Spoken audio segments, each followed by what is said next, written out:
Hi friends, welcome to our channel. Brahmamudi serial next episode లో ఏం జరగబోతోందో ఈ వీడియోలో చూసి తెలుసుకుందాం. కావ్య ప్రెగ్నెంట్ అని అసలు నిజం బయటపెట్టిన అపర్ణ అసలేం జరిగింది అని తెలుసుకోవడానికి ఈ వీడియోని స్కిప్ చేయకుండా ఎండ్ వరకు చూసేయండి. పూజ మొత్తం అయిపోయిన తరువాత రాజ్ తన మనసులో ఉన్న మాటని కళావతికి మరోసారి చెప్పి చూద్దామని, మరోసారి కళావతి తన గురించి ఏమనుకుంటుందో తన అభిప్రాయం కనుక్కుందామని అనుకుంటూ ఉంటాడు. అలా కావ్యని, కళావతి గారు మీతో కొంచెం మాట్లాడాలి, అలా పక్కకి వస్తారా అని అంటాడు. అప్పుడు కావ్యకి రాజ్ తన మనసులో ఉన్న మాటని మరోసారి తనకి చెప్పి తనని పెళ్లి చేసుకోమని అడగబోతున్నాడని అర్థమైపోతుంది. తప్పక సరే పదండి రామ్ గారు అని అంటుంది. అలా రాజ్ కావ్యలు ఇద్దరు మాట్లాడుకుంటూ ఉంటారు. రాజ్, మీరు ఈ చీరలో ఈరోజు నిజంగానే చాలా అందంగా ఉన్నారు కళావతి గారు అని అంటాడు. అప్పుడు కావ్య, ఆల్రెడీ ఉదయం చెప్పారు కదండి, ఎన్నిసార్లు చెప్తారు అని అంటుంది. అప్పుడు రాజ్, ఎన్నిసార్లు చెప్పినా తక్కువేనండి, మీరు ఈరోజు నా కళ్ళకి దేవతలాగా కనిపిస్తున్నారు అని అంటాడు. అప్పుడు కావ్య, హలో రామ్ గారు, ఏంటి ఈరోజు నాకు తెగ బిస్కెట్లు వేసేస్తున్నారు అని అంటుంది. అప్పుడు రాజ్, ఒకసారి మీ చెయ్యి ఇలా ఇస్తారా కళావతి గారు అని అంటాడు. అప్పుడు కావ్య, ఎందుకండి అని అంటుంది. అప్పుడు రాజ్, ఒకసారి ఇవ్వండి చెప్తాను అని అంటాడు. అప్పుడు కావ్య తన చేతిని రాజ్కి ఇస్తుంది. అలా రాజ్ కావ్య చేతులు పట్టుకొని, జీవితాంతం మీ చేయిని ఇలానే వదలకుండా పట్టుకొని మీతో ప్రయాణించాలి అని అనుకుంటున్నాను కళావతి గారు అని అంటాడు. ఆ మాటకి కావ్యకి కళ్ళల్లో నీళ్లు తిరుగుతూ ఉంటాయి. ఏంటిది రామ్ గారు, మీకు ఆల్రెడీ చెప్పాను కదా అని పక్కకి తిరిగేస్తుంది. అప్పుడు రాజ్, కళావతి గారు, ఎవరి గుండెైనా కానీ బ్రతకడానికి కొట్టుకుంటుంది, కానీ నా గుండె మాత్రం మీతో బ్రతకాలని కొట్టుకుంటుంది కళావతి గారు, లేకపోతే ఈ గుండె ఎప్పుడో ఆగిపోయేది అని అంటాడు.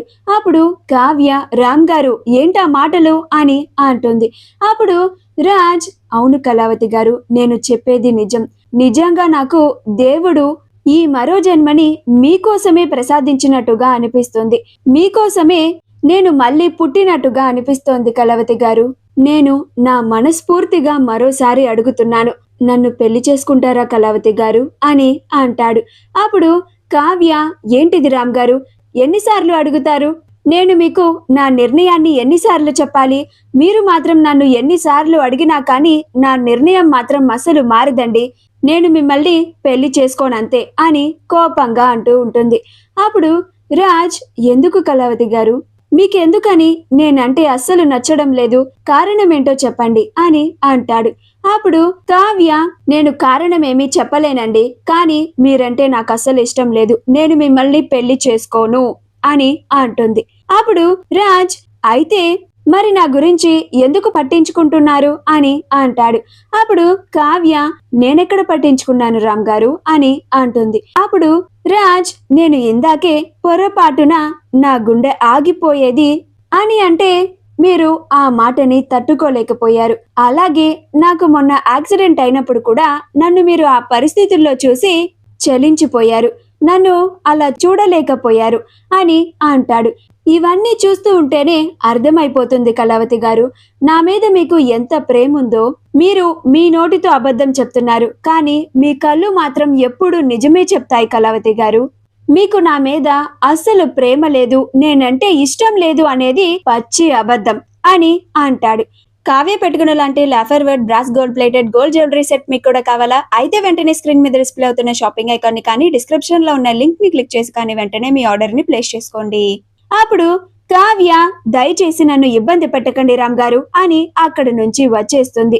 అప్పుడు రాజ్, ఇప్పుడు కూడా కావ్య బయట పడడం లేదు అని, ఈసారి ప్రయత్నం కూడా విఫలమైంది అని, కానీ అస్సలు వదిలిపెట్టకూడదు అని, కావ్యకి ఉన్న ప్రేమని ఎలా అయినా కావ్య చేత బయట పెట్టించాలి అని అనుకుంటూ ఉంటాడు. ఎలాగో వ్రతం కూడా అయిపోయింది కదా, ఇంకిక్కడి నుంచి స్వరాజ్ ని తీసుకొని వెళ్ళిపోవాలి అని రాజ్ స్వరాజ్ ని తీసుకొని వెళ్ళిపోతాడు. ఆ తరువాత అప్పుకి కడుపులో నొప్పి వస్తూ ఉంటుంది. అది చూసి ధాన్యలక్ష్మి, అప్పు ఏమైందమ్మా, ఎందుకు అలా ఇబ్బంది పడుతున్నావు అని అంటుంది. అప్పుడు అప్పు, ఏమో అత్తయ్య, సడన్ గా కడుపులో నొప్పి వస్తుంది అని అంటుంది. అప్పుడు ధాన్యలక్ష్మి, ఏంటమ్మా అప్పు, ఏంటి నువ్వు మాట్లాడేది, కడుపులో నొప్పి వస్తుందా అని అంటుంది. అప్పుడు అప్పు, అవునత్తయ్య అని అంటుంది. అలా ఇంట్లో వాళ్ళందరూ అప్పుకి సడన్ గా కడుపులో నొప్పి వస్తుంది అని కంగారు పడిపోతూ ఉంటారు. అప్పుడు రుద్రాని కావాలని, ఏంటప్పు, కడుపులో నొప్పి వస్తుందా, అసలు ఈ సమయంలో కడుపులో నొప్పి రాకూడదే, ఏదన్నా వేసుకోకూడని టాబ్లెట్ వేసుకున్నావా అని అంటుంది.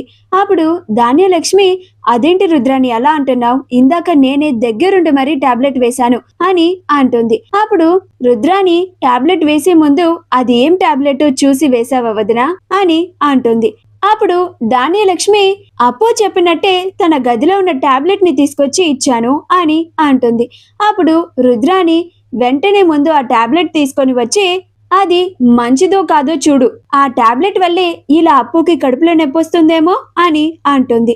అప్పుడు ధాన్యలక్ష్మి, ఉండు వెంటనే తీసుకొస్తాను అని ఆ టాబ్లెట్ షీట్ ని తీసుకొని వచ్చి అప్పుకి ఇస్తుంది.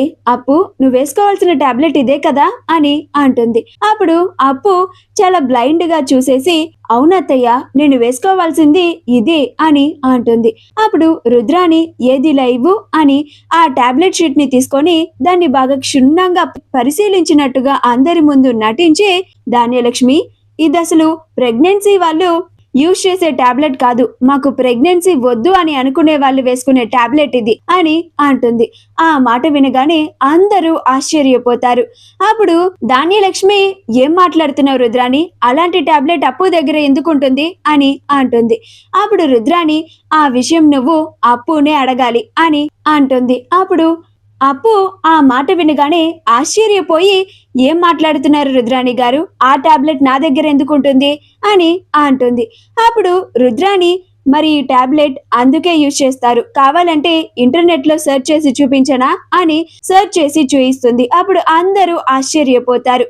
అప్పుడు అప్పు, ఈ టాబ్లెట్ నాకు కావ్య అక్క ఇచ్చింది కదా, అంటే కావ్య అక్క ఈ టాబ్లెట్స్ ని యూజ్ చేస్తుందా అని అనుకుంటూ ఉంటుంది. అప్పుడు ధాన్యలక్ష్మి, చెప్పప్పు, ఈ టాబ్లెట్ నీ దగ్గర ఎందుకుంది అని కోపంగా నిలదీస్తూ ఉంటుంది. అప్పుడు అప్పు, ఆ టాబ్లెట్స్ కావ్య తనకి ఇచ్చింది అని తెలిస్తే ధాన్యలక్ష్మి కావ్యని తిడుతుందని, పైగా ప్రెగ్నెన్సీకి సంబంధించిన టాబ్లెట్స్ కావ్య దగ్గర ఎందుకు ఉన్నాయని అందరూ నిలదీసి అడుగుతారు అని, అప్పుడు కావ్య కడుపుతో ఉన్న విషయం బయటపడిపోతుందని మౌనంగా ఏమీ మాట్లాడకుండా ఉంటుంది. అప్పుడు అపర్ణ కూడా వచ్చి, అమ్మ అప్పు, చెప్పమ్మా, మీ అత్తయ్య అడుగుతుంది కదా, ఈ టాబ్లెట్స్ నీ దగ్గరికి ఎలా వచ్చాయి అని అంటుంది. అప్పుడు అప్పు, అంటే అత్తయ్య, అది మా కావ్యకే ఇచ్చింది అని అంటుంది. ఆ మాట వినగానే ధాన్యలక్ష్మి ఆశ్చర్యపోతుంది. రుద్రాణి చెప్పినట్టుగానే కావ్య నిజంగానే అప్పు మీద చాలా అసూయతో ఉందన్నమాట. ఏమ్మా కావ్య, నువ్వు మరీ ఇంత స్వార్థపరురాలువని నేను అస్సలు ఊహించలేదు అని అంటుంది.